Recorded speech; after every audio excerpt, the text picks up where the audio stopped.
ಇಂಡಿಯಾದ ಅತಿದೊಡ್ಡ ಕನಸಿಗೆ ಚೀನಾ ಈಗ ಕಲ್ಲು ಹಾಕಿದೆ. ಮೇಕ್ ಇನ್ ಇಂಡಿಯಾ ಜೊತೆ ಡ್ರ್ಯಾಗನ್ ಗೇಮ್ ಆಡ್ತಾ ಇದ್ದು ನಮ್ಮ ಫ್ಯಾಕ್ಟರಿಗಳಿಗೆ ಬೇಕಾದ ಸಪ್ಲೈ ಚೈನ್ಗೆ ಬ್ರೇಕ್ ಹಾಕ್ತಿದೆ. ಇದು ಭಾರತಕ್ಕೆ ಬಿಗ್ ಶಾಕ್. ವೀಕ್ಷಕರೇ, ಕೋವಿಡ್ ಪ್ಯಾಂಡಮಿಕ್ ಆದ್ಮೇಲೆ ಇಡೀ ಪ್ರಪಂಚ ಚೀನಾ ಬಿಟ್ಟು ಬೇರೆ ಕಡೆ ತಮ್ಮ ಫ್ಯಾಕ್ಟರಿಗಳನ್ನು ಶಿಫ್ಟ್ ಮಾಡೋಕೆ ಶುರು ಮಾಡಿತು. ಆಗ ಇಡೀ ಜಗತ್ತಿಗೆ ನೆಕ್ಸ್ಟ್ ಫ್ಯಾಕ್ಟರಿ ಫ್ಲೋರ್ ಅಂದರೆ ಚೀನಾಗೆ ಬೆಸ್ಟ್ ಆಲ್ಟರ್ನೇಟಿವ್ ಆಗಿ ಕಾಣಿಸಿದ್ದು ನಮ್ಮ ಇಂಡಿಯಾ. ಆಪಲ್ನಂತಹ ದೊಡ್ಡ ದೊಡ್ಡ ಕಂಪನಿಗಳು ಇಂಡಿಯಾದಲ್ಲಿ ತಮ್ಮ ಫ್ಯಾಕ್ಟರಿಗಳನ್ನು ಎಕ್ಸ್ಪ್ಯಾಂಡ್ ಮಾಡಿದ್ವು. ಸೆಮಿಕಂಡಕ್ಟರ್ ಪ್ಲಾನ್ಗಳು ಅನೌನ್ಸ್ ಆದವು. ಹೊಸ ಇಂಡಸ್ಟ್ರಿಯಲ್ ಪಾರ್ಕ್ಗಳು ಬರ್ತಿವೆ. ಇದರಿಂದ ಇಂಡಿಯಾಕ್ಕೆ ಸಿಕ್ಕಾಪಟ್ಟೆ ಲಾಭನೂ ಆಯಿತು. 2015ರಲ್ಲಿ ಬರೀ $8.6 ಬಿಲಿಯನ್ ಇದ್ದ ನಮ್ಮ ಎಲೆಕ್ಟ್ರಾನಿಕ್ಸ್ ಎಕ್ಸ್ಪೋರ್ಟ್ 2025ರ ಹೊತ್ತಿಗೆ ಬರೋಬ್ಬರಿ $47 ಬಿಲಿಯನ್ ಗೆ ತಲುಪಿ ಆಲ್ ಟೈಮ್ ಹೈ ರೆಕಾರ್ಡ್ ಮಾಡಿದೆ. ಎಲೆಕ್ಟ್ರಾನಿಕ್ಸ್ ಮತ್ತು ಐಟಿ ಸಚಿವಾಲಯ ಪ್ರಕಾರ 2026ರ ಅಂತ್ಯಕ್ಕೆ ಇದು $120 ಬಿಲಿಯನ್ ಟಚ್ ಆಗೋ ಟಾರ್ಗೆಟ್ ಇದೆ. ಆದರೆ ವೀಕ್ಷಕರೇ, ನಾವಿಲ್ಲಿ ಮ್ಯಾನುಫ್ಯಾಕ್ಚರಿಂಗ್ನಲ್ಲಿ ಸ್ಪೀಡ್ ಹೆಚ್ಚುತ್ತಾ ಇದ್ರೆ ಅತ್ತ ಚೀನಾ ಒಂದು ದೊಡ್ಡ ಮಾಸ್ಟರ್ ಪ್ಲಾನ್ ಮಾಡಿದೆ. ನಮ್ಮ ಫ್ಯಾಕ್ಟರಿಗಳಿಗೆ ಬೇಕಾದ ಸಪ್ಲೈ ಚೈನ್ ಮೇಲೆಯೇ ಚೀನಾ ತನ್ನ ಕಂಟ್ರೋಲ್ ಅನ್ನು ಟೈಟ್ ಮಾಡಿದೆ. ಇಂಡಿಯಾದ ಈ $120 ಬಿಲಿಯನ್ ಕನಸಿಗೆ ಬ್ರೇಕ್ ಹಾಕೋಕೆ ಚೀನಾ ಒಂದು ದೊಡ್ಡ ಗೇಮ್ ಆಡ್ತಿದೆ. ಅದೇ ಸ್ಟೇಟ್ ಕೌನ್ಸಿಲ್ ಡಿಕ್ರಿ 834 ಮತ್ತು 835. ಏನಿದು ಚೀನಾದ ಹೊಸ ರೂಲ್ಸ್? ಇದರಿಂದ ನಮ್ಮ ಮೊಬೈಲ್ ಕಾರುಗಳ ಪ್ರೊಡಕ್ಷನ್ ನಿಂತು ಹೋಗುತ್ತಾ? ಬನ್ನಿ ಈ ವಿಡಿಯೋದಲ್ಲಿ ಕಂಪ್ಲೀಟ್ ಆಗಿ ಡೀಟೇಲ್ ಆಗಿ ಹೇಳ್ತಾ ಹೋಗ್ತೀನಿ. ನಾನು ಶಿವಮೂರ್ತಿ ಸರ್ಬಾಲ. ಚೀನಾದ ಡಿಕ್ರಿ 834 ಮತ್ತು 835 ಅಂದರೆ ಏನು? ಇಂಡಿಯಾದ ಫ್ಯಾಕ್ಟರಿಗಳಿಗೆ ಟೆನ್ಷನ್ ಯಾಕೆ? ಎಸ್ ವೀಕ್ಷಕರೇ, ಈಗ ಚೀನಾ ಹೊಸ ಆಟ ಶುರು ಮಾಡಿಕೊಂಡಿದೆ. ಬೀಜಿಂಗಿನ ಹೊಸ ಸ್ಟೇಟ್ ಕೌನ್ಸಿಲ್ ಡಿಕ್ರಿ 834 ಮತ್ತು 835 ಅನ್ನೋದು ಎಕ್ಸ್ಪೋರ್ಟ್ ಅಂದರೆ ರಫ್ತು ಮಾಡೋದನ್ನು ಕಂಟ್ರೋಲ್ ಮಾಡೋ ಹೊಸ ರೂಲ್ಸ್. ಈ ರೂಲ್ಸ್ ಒಂದಾಗಿನಿಂದ ಇಂಡಿಯಾದ ಎಲೆಕ್ಟ್ರಾನಿಕ್ಸ್ ಮತ್ತು ಆಟೋಮೊಬೈಲ್ ಸೆಕ್ಟರ್ನಲ್ಲಿ ಸಿಕ್ಕಾಪಟ್ಟೆ ಆತಂಕ ಶುರುವಾಗಿದೆ. ಇಂಡಸ್ಟ್ರಿ ಎಕ್ಸ್ಪರ್ಟ್ ಏನು ಹೇಳ್ತಾರೆ ಅಂದರೆ, ಚೀನಾ ಈಗ ಕ್ರಿಟಿಕಲ್ ಮಷಿನರಿಗಳು, components, critical minerals, rare earth elements ಮತ್ತು ಅಡ್ವಾನ್ಸ್ಡ್ ಮ್ಯಾನುಫ್ಯಾಕ್ಚರಿಂಗ್ ಟೆಕ್ನಾಲಜಿಯನ್ನು ಬೇರೆ ದೇಶಗಳಿಗೆ ರಫ್ತು ಮಾಡೋದನ್ನು ರೆಸ್ಟ್ರಿಕ್ಟ್ ಮಾಡಿದೆ. ಇದರ ಅರ್ಥ ಸಿಂಪಲ್: ಇಂಡಿಯಾ ದೊಡ್ಡ ದೊಡ್ಡ ಫ್ಯಾಕ್ಟರಿಗಳನ್ನು ಕಟ್ಟಬಹುದು, ಆದರೆ ಆ ಫ್ಯಾಕ್ಟರಿಗಳಿಗೆ ಬೇಕಾದ ಮಷಿನ್ ಮತ್ತು ಟೂಲ್ಸ್ ಚೀನಾ ಕಂಟ್ರೋಲ್ನಲ್ಲಿ ಇದ್ದರೆ ನಾವು ಮ್ಯಾನುಫ್ಯಾಕ್ಚರಿಂಗ್ ಸ್ಕೇಲ್ ಆ್ಯಪ್ ಮಾಡೋದಾದರೂ ಹೇಗೆ? ಆಲ್ರೆಡಿ ನಮ್ಮ ದೇಶದ ಟಾಪ್ ಎಲೆಕ್ಟ್ರಾನಿಕ್ಸ್ ಮ್ಯಾನುಫ್ಯಾಕ್ಚರಿಂಗ್ ಕಂಪನಿಗಳ ಎಕ್ಸಿಕ್ಯೂಟಿವ್ಗಳು ಚೀನಾದ ಸಪ್ಲೈಯರ್ಸ್ ಜೊತೆ ಮಾತುಕತೆ ಶುರು ಮಾಡಿದ್ದಾರೆ.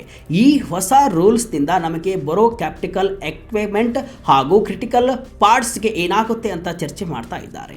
ಜೊತೆಗೆ ದೇಶೀಯ ಕಂಪನಿಗಳು ಗವರ್ಮೆಂಟ್ ಹಾಗೂ ಐಟಿ ಮಿನಿಸ್ಟ್ರಿ ಬಳಿ ಹೋಗಿ ಇದರಿಂದ ಆಗುವಂತಹ ಡೇಂಜರ್ ಬಗ್ಗೆ ರಿಪೋರ್ಟ್ ಮಾಡಿದ್ದಾರೆ. ಇದರ ಟೈಮಿಂಗ್ ಎಷ್ಟೊಂದು ಕೆಟ್ಟದಾಗಿದೆ ಅಂದರೆ, ಒಂದು ಕಡೆ ನಾವು ಇಂಪೋರ್ಟ್ ಮಾಡೋದನ್ನು ಕಡಿಮೆ ಮಾಡಿ ಲೋಕಲ್ ಮ್ಯಾನುಫ್ಯಾಕ್ಚರಿಂಗಿಗೆ ಪುಷ್ ಮಾಡ್ತಿದ್ದೀವಿ, ಇನ್ನೊಂದು ಕಡೆ ಇರಾನ್ ಯುದ್ಧದ ಇಂಪ್ಯಾಕ್ಟ್ ಇದೆ, ಜೊತೆಗೆ ಎಲ್ ನಿನೋ ಎಫೆಕ್ಟ್ನಿಂದ ನಮ್ಮ ದೇಶದ ಕೃಷಿ ಆದಾಯಕ್ಕೆ ಥ್ರೆಟ್ ಇದೆ. ಇಂತಹ ಟೈಮ್ನಲ್ಲಿ ಚೀನಾ ಈ ಎಕ್ಸ್ಪೋರ್ಟ್ ಕರ್ಬ್ಸ್ ತಂದಿರೋದು ಭಾರತಕ್ಕೆ ನುಂಗಲಾರದ ತುತ್ತಾಗಿದೆ.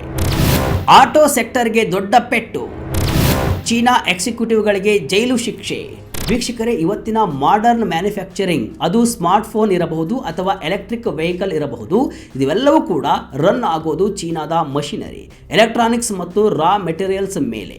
ಬರೀ ಆಟೋ ಸೆಕ್ಟರ್ ಒಂದನ್ನೇ ತೆಗೆದುಕೊಂಡ್ರೆ 2025ರ ಆರ್ಥಿಕ ವರ್ಷದಲ್ಲಿ ಇಂಡಿಯಾದ 26% ಕಾಂಪೋನೆಂಟ್ಸ್ ಇಂಪೋರ್ಟ್ ಆಗಿರೋದು ಚೀನಾದಿಂದಲೇ. ಅದರಲ್ಲೂ ಹೈ ವ್ಯಾಲ್ಯೂ ಎಲೆಕ್ಟ್ರಾನಿಕ್ಸ್ ಜಾಸ್ತಿ ಇದೆ. ಕಾರ್ಸ್ ಅನ್ಲಿಮಿಟೆಡ್ನ ಫೌಂಡರ್ ಮುಸ್ತಫಾ ಸಿಂಗಾಪುರ್ ವಾಲಾ ಅವರು ಹೇಳುವಂತಹ ಪ್ರಕಾರ ಇವತ್ತಿನ ಕಾರುಗಳಲ್ಲಿ ಸುಮಾರು 3000 ಚಿಪ್ಗಳು ಇರ್ತವೆ. ಸಪ್ಲೈ ಟೈಟ್ ಆದರೆ ಬರೀ ರೇಟ್ ಮಾತ್ರ ಜಾಸ್ತಿ ಆಗಲ್ಲ, ಕಾರುಗಳ ಲಾಂಚ್ ಡಿಲೇ ಆಗುತ್ತೆ, ವೇಟಿಂಗ್ ಪೀರಿಯಡ್ ಜಾಸ್ತಿ ಆಗುತ್ತೆ ಮತ್ತು ಫೀಚರ್ಸ್ ಕೂಡ ಕಟ್ ಆಗುತ್ತೆ ಅಂತ. ಮುಸ್ತಫಾ ಅವರು ಇನ್ನೊಂದು ಶಾಕಿಂಗ್ ವಿಚಾರ ಹೇಳ್ತಾರೆ. ಚೀನಾದ ಹೊಸ ಸಪ್ಲೈ ಚೈನ್ ರೂಲ್ಸ್ ಬರೀ ಟ್ರೇಡ್ ಬ್ಯಾರಿಯಲ್ ಅಲ್ಲ, ಚೀನಾದಿಂದ ಪ್ರೊಡಕ್ಷನ್ ಅನ್ನು ಬೇರೆ ದೇಶಕ್ಕೆ ಶಿಫ್ಟ್ ಮಾಡಿದರೆ ಆ ಕಂಪನಿಗಳಿಗೆ ಹಾಗೂ ಕಂಪನಿಯ ಎಕ್ಸಿಕ್ಯೂಟಿವ್ಗಳಿಗೆ ಪರ್ಸನಲ್ ಆಗಿ ಶಿಕ್ಷೆ ಕೊಡೋಕೆ ಚೀನಾ ರೆಗ್ಯುಲೇಟರ್ಗಳಿಗೆ ಈ ಹೊಸ ರೂಲ್ಸ್ ಪವರ್ ಕೊಡುತ್ತೆ. ಇದು ಬರೀ ನೆಗೋಷಿಯೇಷನ್ ಅಲ್ಲ, ಇದೊಂದು ಸ್ಟ್ರಕ್ಚರಲ್ ಪ್ರಾಬ್ಲಮ್ ಅಂತೆ. ನೆಕ್ಸ್ಟ್ ಸೆಲ್ ಮೊಬಿಲಿಟಿಯ ಸಿಇಒ ಅತುಲ್ ವಿವೇಕ್ ಅವರು ಹೇಳುವಂತೆ, ನಮಗೆ ಸ್ಟ್ರಾಂಗ್ ಆದ ಲೋಕಲ್ ಸಪ್ಲೈಯರ್ ನೆಟ್ವರ್ಕ್ ಬೇಕು ಅನ್ನೋದನ್ನು ಈ ಚೀನಾ ಕರ್ಬ್ಸ್ ನೆನಪಿಸ್ತಾ ಇದೆ. ಪಾಲಿಸಿ, ಸಪೋರ್ಟ್, ಲಾಜಿಸ್ಟಿಕ್ಸ್ ಮತ್ತು ರಿಸರ್ಚ್ ಒಟ್ಟಿಗೆ ಇಂಪ್ರೂವ್ ಆದರೆ ಮಾತ್ರ ಇಂಡಿಯಾ ಲೋಕಲ್ ಆಗಿ ಬೆಳೆಯೋಕೆ ಸಾಧ್ಯ. ಸ್ಮಾರ್ಟ್ಫೋನ್ ಅಸೆಂಬ್ಲಿ ಕತೆ ಏನು? ಮೊಬೈಲ್ ಪ್ರೊಡಕ್ಷನ್ ನಿಂತು ಹೋಗುತ್ತಾ? ಈಗ ನಿಮ್ಮ ತಲೆಯಲ್ಲಿ ಒಂದು ದೊಡ್ಡ ಪ್ರಶ್ನೆ ಇರಬಹುದು. ನಾವೀಗ ಮೊಬೈಲ್ ಮ್ಯಾನುಫ್ಯಾಕ್ಚರಿಂಗ್ನಲ್ಲಿ ಸಿಕ್ಕಾಪಟ್ಟೆ ಮುಂದೆ ಇದ್ದೀವಿ. ಆಪಲ್ ಕೂಡ ಇಲ್ಲೇ ಉತ್ಪಾದನೆ ಮಾಡ್ತಿದೆ. ಹಾಗಾದರೆ ಸ್ಮಾರ್ಟ್ಫೋನ್ ಅಸೆಂಬ್ಲಿ ಸೆಕ್ಟರ್ಗೆ ಎಫೆಕ್ಟ್ ಆಗ್ತಾ? ನೋಡಿ, ಇಂಡಿಯಾದ ಎಲೆಕ್ಟ್ರಾನಿಕ್ಸ್ ಚೈನಲ್ಲಿ ಸ್ಮಾರ್ಟ್ಫೋನ್ ಅಸೆಂಬ್ಲಿ ಅನ್ನೋದು ಅತಿ ಕಡಿಮೆ ರಿಸ್ಕ್ ಇರುವಂತಹ ಭಾಗ.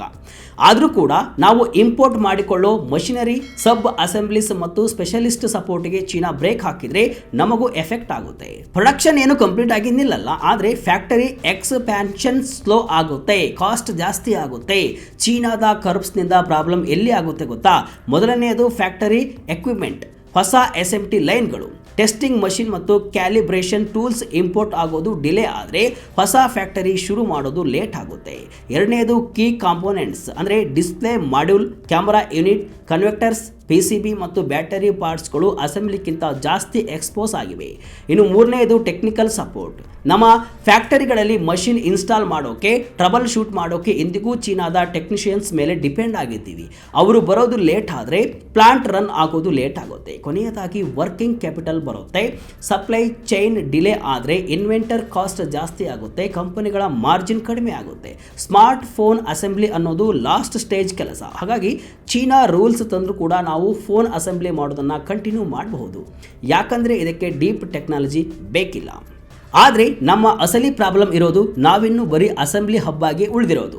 ನಾವು ಫುಲ್ ಸಪ್ಲೈ ಚೈನ್ ಹಬ್ಬಾಗಿ ಬೆಳಿಬೇಕು ಅಂದರೆ ಟೂಲ್ಸ್, ಮಷಿನ್, ಪಾರ್ಟ್ಸ್ಗಳನ್ನು ನಾವೇ ಮಾಡಬೇಕು. ಅದಕ್ಕೆ ಸ್ವಲ್ಪ ಟೈಮ್ ಬೇಕೇ ಬೇಕು. ಯಾವ್ಯಾವ ಸೆಕ್ಟರ್ಗೆ ಹೈ ರಿಸ್ಕ್ ಇದೆ? ಗವರ್ನಮೆಂಟ್ ಏನು ಮಾಡ್ತಿದೆ? ನಮ್ಮ ದೇಶದಲ್ಲಿ ಇರೋ ಅತಿ ದೊಡ್ಡ ವರ್ನಬಲ್ ಸೆಕ್ಟರ್ಸ್ ಅಂದರೆ ಸೆಮಿ ಕಂಡಕ್ಟರ್ ಅಸೆಂಬ್ಲಿ ಮತ್ತು packaging, display panel assembly, printed circuit board, battery, fax, telecom equipment ಮತ್ತು ಕ್ಯಾಪಿಟಲ್ ಎಕ್ವಿಪ್ಮೆಂಟ್. ಇವೆಲ್ಲದಕ್ಕೂ ಕೂಡ ನಾವು ಚೀನಾದ ಇಂಪೋರ್ಟ್ ಮೇಲೆಯೇ ಡಿಪೆಂಡ್ ಆಗಿದ್ದೀವಿ. ಆದರೆ basic smartphone assembly already localise ಆಗಿರೋ ಪ್ರಾಡಕ್ಟ್ ಮತ್ತು ತೈವಾನ್, ಸೌತ್ ಕೊರಿಯಾ, ಜಪಾನ್ ಅಥವಾ ವಿಯೆಟ್ನಾಂನಿಂದ ಸಪ್ಲೈ ಆಗ್ತಿರೋ ಸೆಕ್ಟರ್ಗಳಿಗೆ ಯಾವುದೇ ಟೆನ್ಷನ್ ಇಲ್ಲ. ಹಾಗಾದರೆ ಇಂಡಿಯನ್ ಗೌರ್ಮೆಂಟ್ ಸುಮ್ಮನೆ ಕೂತಿದೆಯಾ? ಖಂಡಿತ ಇಲ್ಲ. ಕೇಂದ್ರ ವಾಣಿಜ್ಯ ಮತ್ತು ಕೈಗಾರಿಕಾ ಸಚಿವ ಪಿಯೂಷ್ ಗೋಯಲ್ ಅವರು ಶನಿವಾರ ಹೇಳಿದ ಹಾಗೆ ಸರ್ಕಾರ ಈಗ ಕ್ರಿಟಿಕಲ್ ಸಪ್ಲೈ ಚೈನ್ಗಳಿಗಾಗಿ ನಿರ್ದಿಷ್ಟ ದೇಶಗಳ ಮೇಲಿನ ಅವಲಂಬನೆಯನ್ನು ಕಡಿಮೆ ಮಾಡೋಕೆ sector specific investment plan ready ಮಾಡ್ತಿದೆ. ಸರ್ಕಾರ ಈಗ ಇಂಡಸ್ಟ್ರಿಯಲ್ ಇನ್ಫ್ರಾಸ್ಟ್ರಕ್ಚರ್ ಮೇಲೆ ದೊಡ್ಡ ಬೆಟ್ ಮಾಡ್ತಿದೆ. 33,660 ಕೋಟಿ ರೂಪಾಯಿ ಬಜೆಟ್ನ ಭಾರತ್ ಔದ್ಯೋಗಿಕ ವಿಕಾಸ್ ಯೋಜನೆ ಅಂದರೆ ಭವ್ಯ ಅಡಿಯಲ್ಲಿ ಮುಂದಿನ 3 ವರ್ಷಗಳಲ್ಲಿ ಬರೋಬ್ಬರಿ 50 ಇಂಡಸ್ಟ್ರಿಯಲ್ ಪಾರ್ಕ್ಗಳನ್ನು ಶುರು ಮಾಡೋಕೆ ಪ್ಲಾನ್ ಮಾಡಿದೆ. ಚೀನಾದ ಬ್ಯಾರಿಯರ್ ಭಾರತಕ್ಕೆ ಅವಕಾಶ. ಇದನ್ನ ಕೆಲವರು ಒಂದು ದೊಡ್ಡ ಅವಕಾಶ ಅಂತಾನೂ ನೋಡ್ತಿದ್ದಾರೆ. ಲೆಡ್ ಎಕ್ಸ್ ಟೆಕ್ನಾಲಜಿಯ MD ಸಂಕೇತ್ ರಂಬಿಯಾ ಅವರು ಹೇಳುವಂತೆ ಬರೀ ಒಂದೇ ದೇಶದ ಮೇಲೆ ಮ್ಯಾನುಫ್ಯಾಕ್ಚರಿಂಗ್ ಡಿಪೆಂಡ್ ಆಗಿರೋದು ಸಸ್ಟೈನಬಲ್ ಅಲ್ಲ. ನಾವೀಗ ಬರೀ ಅಸೆಂಬ್ಲಿ ಮಾಡೋದನ್ನು ಬಿಟ್ಟು ಕಾಂಪೋನೆಂಟ್ಸ್ ಡೆವಲಪ್ ಮಾಡಬೇಕು. ನಮ್ಮ domestic active LED display market already 2,000 ಕೋಟಿ ರೂಪಾಯಿ ಇದೆ. ವರ್ಷಕ್ಕೆ 15% ಬೆಳೀತಾ ಇದೆ. ಗ್ಲೋಬಲ್ ಕಂಪನಿಗಳು ಚೀನಾ ಬಿಟ್ಟು ಬೇರೆ ಕಡೆ ಬರ್ತಿದ್ದಾರೆ. ಇದು ಇಂಡಿಯಾಗೆ ದೊಡ್ಡ ಆಪರ್ಚುನಿಟಿ. ಇವರ ಕಂಪನಿ ಆಲ್ರೆಡಿ ಗುಜರಾತ್ನಲ್ಲಿ 10,000 ಚದರ ಮೀಟರ್ನ ದೊಡ್ಡ ಫೆಸಿಲಿಟಿಯನ್ನ LED ಡಿಸ್ಪ್ಲೇಗಾಗಿ ಶುರು ಮಾಡಿದೆ. ಒಟ್ನಲ್ಲಿ ಚೀನಾದ ಹೊಸ ಎಕ್ಸ್ಪೋರ್ಟ್ ರೂಲ್ಸ್ ಇಂಡಿಯಾದ $120 ಬಿಲಿಯನ್ ಎಲೆಕ್ಟ್ರಾನಿಕ್ಸ್ ಕನಸನ್ನ ಸ್ವಲ್ಪ ಡಿಲೇ ಮಾಡಬಹುದೇ ವಿನಃ ಕಂಪ್ಲೀಟ್ ಆಗಿ ನಾಶ ಮಾಡೋಕೆ ಆಗಲ್ಲ. ಇದು ಇಂಡಿಯಾಗೆ ಒಂದು ವೇಕ್ ಆಫ್ ಕಾಲ್. ನಾವು ಚೀನಾದ ಮಷಿನರಿ ಮತ್ತು ಟೆಕ್ನಿಷಿಯನ್ಸ್ ಮೇಲಿನ ಡಿಪೆಂಡೆನ್ಸಿ ಕಡಿಮೆ ಮಾಡಿ ತೈವಾನ್, ಕೊರಿಯಾ, ಜಪಾನ್ ಕಡೆ ಮುಖ ಮಾಡಬೇಕು ಹಾಗೂ ನಮ್ಮದೇ ದೇಶದಲ್ಲಿ ಕಾಂಪೋನೆಂಟ್ಸ್ ರೆಡಿ ಮಾಡಬೇಕು. ಸರ್ಕಾರ ಹಾಗೂ ನಮ್ಮ ಇಂಡಸ್ಟ್ರಿ ಈ ಚೀನಾ ಶಾಕ್ನಿಂದ ಹೇಗೆ ಹೊರಬರುತ್ತೆ ಅನ್ನೋದನ್ನು ಕೂಡ ನಾವು ಕಾದು ನೋಡಬೇಕು. ಈ ಬಗ್ಗೆ ನಿಮಗೇನು ಅನಿಸುತ್ತೆ? ಕಮೆಂಟ್ ಮೂಲಕ ತಿಳಿಸಿ. ಇದಿಷ್ಟು ಇವತ್ತಿನ ವಿಶೇಷ. ಇದೇ ರೀತಿಯ ಹಲವು ವಿಶ್ಲೇಷಣೆ, ಮಾಹಿತಿ ಅಷ್ಟೇ ಅಲ್ಲ, ಮನರಂಜನೆಯ ವಿಡಿಯೋಗಳಿಗಾಗಿ ವಿಜಯ ಕರ್ನಾಟಕ ವೆಬ್ಸೈಟ್, ಫೇಸ್ಬುಕ್ ಹಾಗೂ ಯೂಟ್ಯೂಬ್ ಪೇಜನ್ನು ಫಾಲೋ ಮಾಡಿ. ಧನ್ಯವಾದಗಳು.